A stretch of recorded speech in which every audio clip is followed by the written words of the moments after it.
Hello, good morning and welcome to another exciting time to talk about business. It is Business 360 and my name is Blyden Ukem. In Business 360 today, South Korea vows support for biopharmaceutical auto sectors over US tariffs. Let's begin from there. South Korea's government has pledged more support measures for key export industries including the biopharmaceutical and auto sectors, which are expected to be hit by US President Donald Trump's sweeping tariffs. The government will prepare new measures to support its biopharmaceutical companies as soon as details of Trump's tariff on the sector become available. Earlier this month, Trump signed an executive order aimed at reducing the time it takes to approve pharmaceutical plants in the country. The move is part of new regulations to encourage domestic manufacturing coming after Trump launched probes into pharmaceutical imports in order to put tariffs on the sector. Meanwhile, South Korea's export of pharmaceutical products stood at $9.59 billion in 2024, accounting for just 1.4% of its total exports. Still, 16% of the exports were shipped to the United States, the biggest market. Still on the foreign scene, Indonesia, the world's largest producer of palm oil, implemented a policy on May 17th to increase the export tax on crude palm oil, aiming to finance biofuel initiative and replanting activities within the country.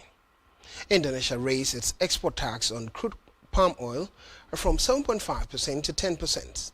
According to Statista data on global palm oil export volume for 2024-2025, Indonesia remained the leading exporter with approximately 24.2 million metric tons, followed by Malaysia with around 15.9 million metric tons. In 2023, Indonesia's main palm oil export destinations included India at $4.86 billion, China at $3.79 billion, Pakistan $2.56 billion, the United States $1.71 billion, and Bangladesh $1.16 billion. Although African countries are not the largest importers of palm oil, they play a significant role in the consumption and usage of Indonesian palm oil. Major importing countries in Africa include Nigeria, Kenya, Tanzania, Angola, and South Africa. With a population exceeding 1 billion, African palm oil producers struggle to meet domestic demand.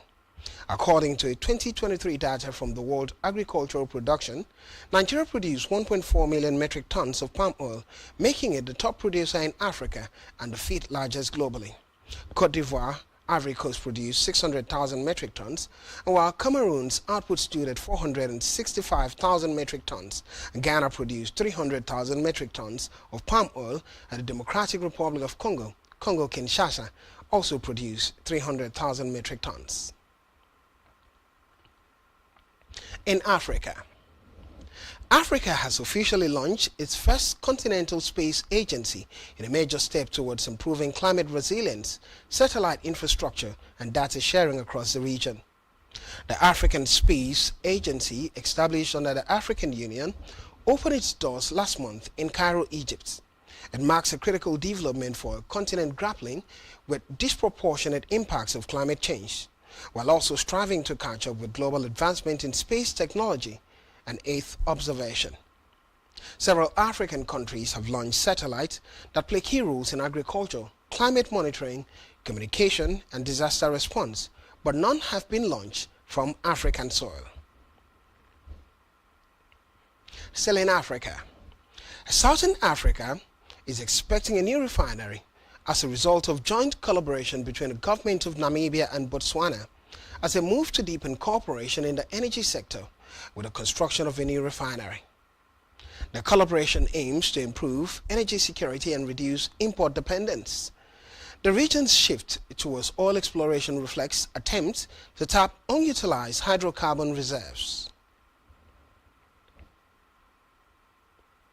Meanwhile, the Emir of Qatar, His Highness Sheikh Tamim bin Hamad Al Thani, met with President. Key sectors for collaboration include express interest in direct flight between Doha and Cotonou, an airline partnership between Qatar Airways and Benin's Amazon Airlines. In Nigeria, the Central Bank of Nigeria, a Monetary Policy Committee, has retained the country's interest rate at 27.5%. The governor of CBN, Olami Cardoso, disclosed this in a press briefing on Tuesday after the 300 MPC meeting in Abuja. Cardoso also announced that the MPC member decided to retain the cash reserve ratio (CRR) at 50 basis points for commercial banks and 16% for mortgage bank. He justified MPC's decision to pause a rate hike on the easing of Nigeria's inflation rate to 23.7% in April. Let's find out more from the CBN's governor, Olami Cardoso.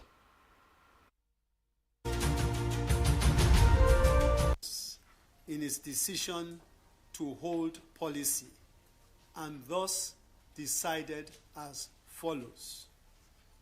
1. Retain the MPR at 27.50%. 2.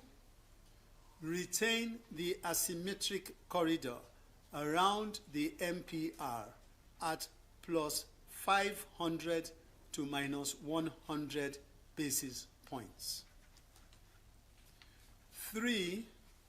Retain the cash reserve ratio of deposit money banks at 50% and merchant banks at 16%. 4. Retain the liquidity ratio at 30%.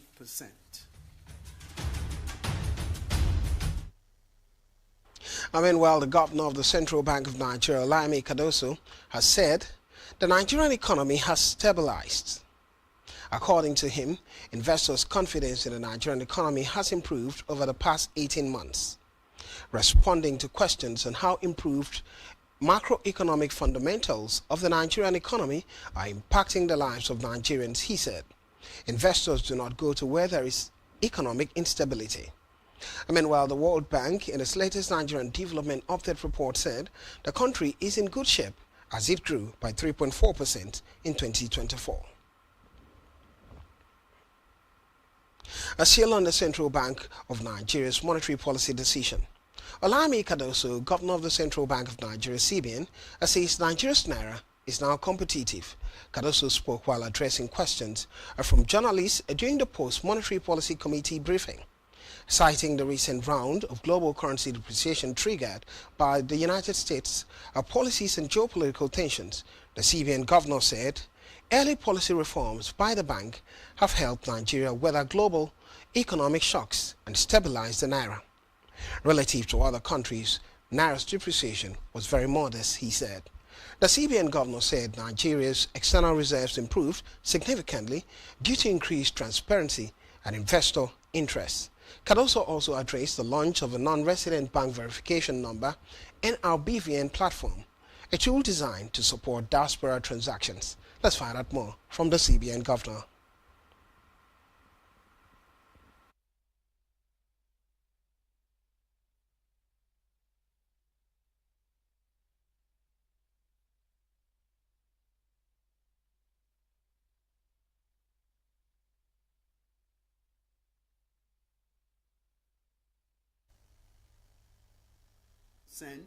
To $38.90 billion as at 16th of May 2020. This represents an import cover of 7.6 months for goods and services.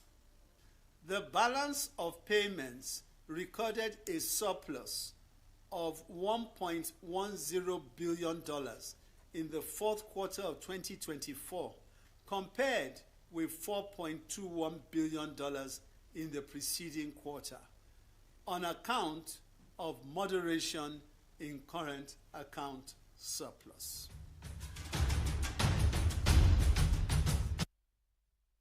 Regarding the 300th MPC meeting from the CBN, still in Nigeria, the Enugu State Governor Peter Mbah has urged the federal government to begin remitting the state's share of the 13% oil derivation of fund. Mbah spoke on Tuesday while receiving the Indices and Disbursement Committee of the Revenue Mobilization Allocation and Fiscal Commission at the State Government House. The governor said that despite a December 2022 communication confirming Enugu's oil-producing status, The state is yet to benefit from the derivation funds tied to the 3 oil fields in the Anambra River Basin. Calling for equity in Bassett, his administration has significantly increased the state's internally generated revenue by more than 400%, technology to widen the tax base and block revenue leakages. And now to the Times Top 100 Philanthropies for 2025. Aliko Dangote, founder of the Dangote Group, has been named in the inaugural 2025 Time 100 Philanthropy lists. The list, published by Time magazine on Tuesday, highlights the 100 most influential leaders shaping the future of philanthropy across the world. The billionaire is the only Nigerian on the list. The list features Dangote, founder of the Aliko Dangote Foundation, alongside global philanthropists like Michael Bloomberg, Oprah Winfrey, Warren Buffett, and Melinda Gates.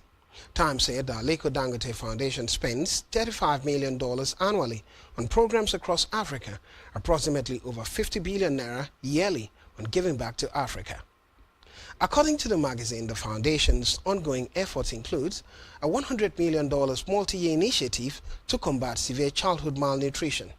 Furthermore, an earlier vaccine program in Nigeria developed in partnership with the Bill and Melinda Gates Foundation and others contributed to the World Health Organization's 2020 declaration that polio had been eradicated from Africa, Nigeria being the most populous country in Africa and the last country to eradicate the disease. Still in Nigeria, the president of the Aeronautical Information Management Association of Nigeria, Dr. Ibrahim Audu, has pleaded to the federal government to halt the 50% revenue deduction from aviation agencies. Making this observation in a commemoration of the 2020 Service Day, Audu emphasized that these deductions are severely hampering efforts to upgrade obsolete facilities critical to the country's airspace safety. And now we'll go on a quick break and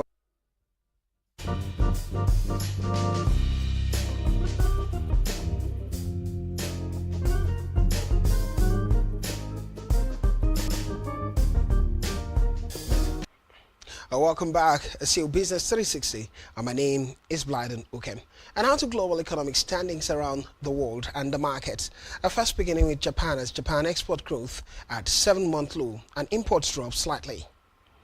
Japan's export rose 2% year-on-year in April 2025, in line with forecasts. This was the 7th straight month of growth, despite a slowest pace in the streak due to headwinds from rising U.S. tariffs.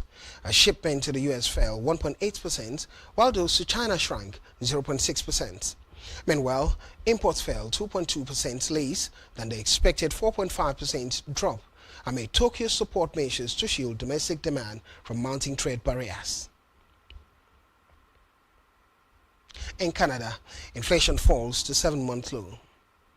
The annual inflation rate in Canada fell to 1.7% in April 2025 from 2.3% in the previous month, slightly above market expectations of 1.6%, but still reflecting the softest increase in consumer prices in 7 months.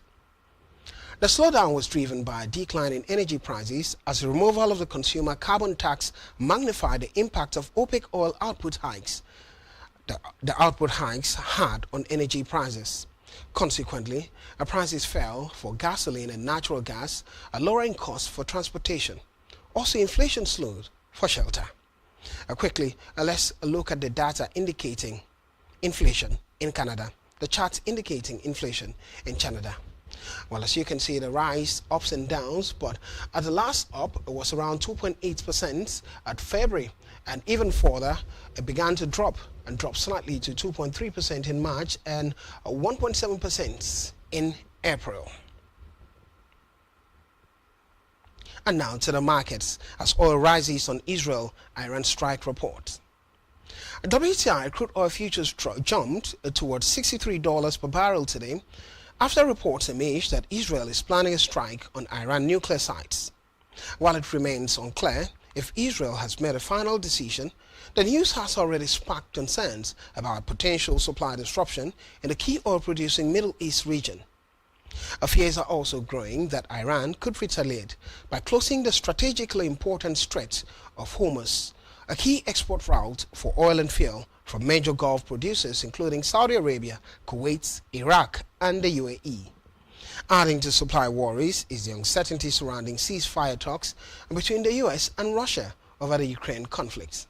However, easing some of these concerns, the American Petroleum Institute data showed that US crude oil inventories rose by 2.5 million barrels last week, following a 4.3 million barrel increase the week before, defying expectations of a 1.9 million barrel draw. Quickly, let's go to the market, the energy market first, afterwards the metals and agricultural commodities, the energy market this morning. Energy market indicates the price of crude, crude oil, US crude at $62 US per barrel, gaining 0.93 points this morning, and Brent at $66 US per barrel, gaining 0.9 points this morning. Natural gas falling a negative 0.33%, gasoline gaining 0.14%. Quickly to the metals.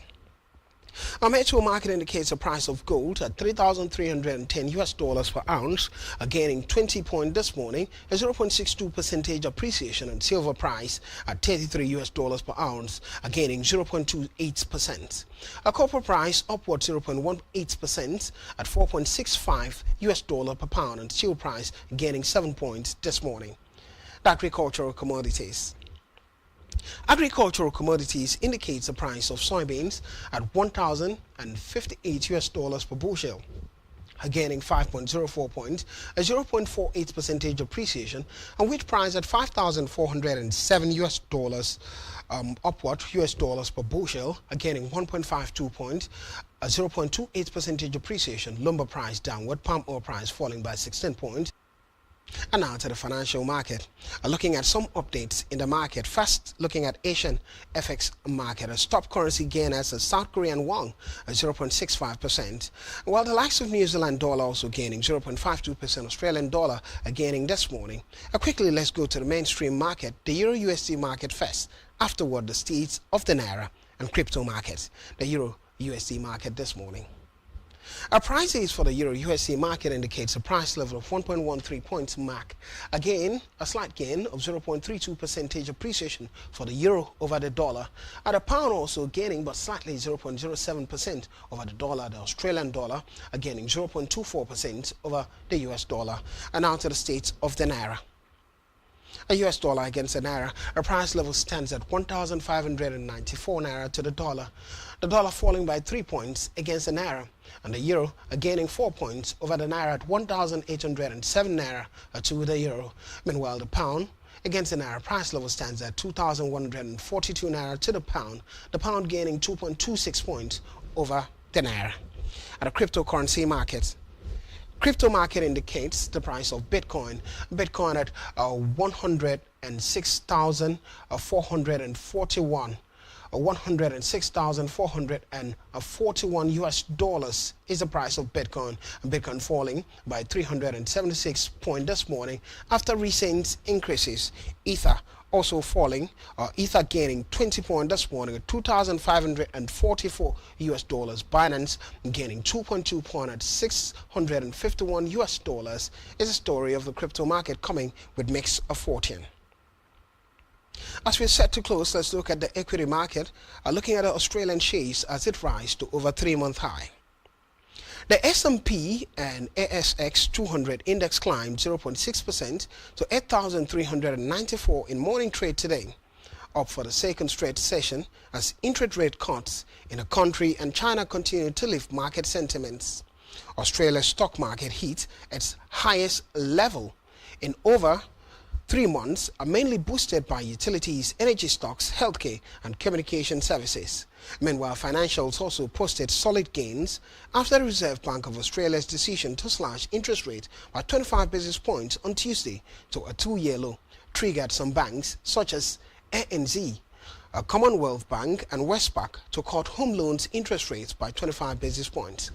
Gains were capped by a modest decline in US futures, following a pause in the rally of tech stocks. Among the early gainers were Emerald Resources 7.8%, SICK 7.3%, Perseus Mining 7.1%, Evolution Mining 5.3%, and General Minerals 4.8%. As we close, let's look at the African stock market. African stock market.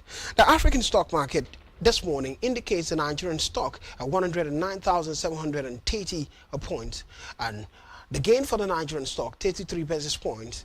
SA All South African stock gaining 757 basis points. Another South African stock SA 40 gaining 600 plus basis points, 696 basis points. Egyptian stocks EGX 30 falling by 55 basis points. Meanwhile, Nairobi stock Nairobi 20, no significant change in the market. It's the story of the market this morning, a direction that comes with it. And here we draw the curtain in today's edition of Business 360. Thank you for being a part of it. My name is Vlad Ukem, and thank you for watching.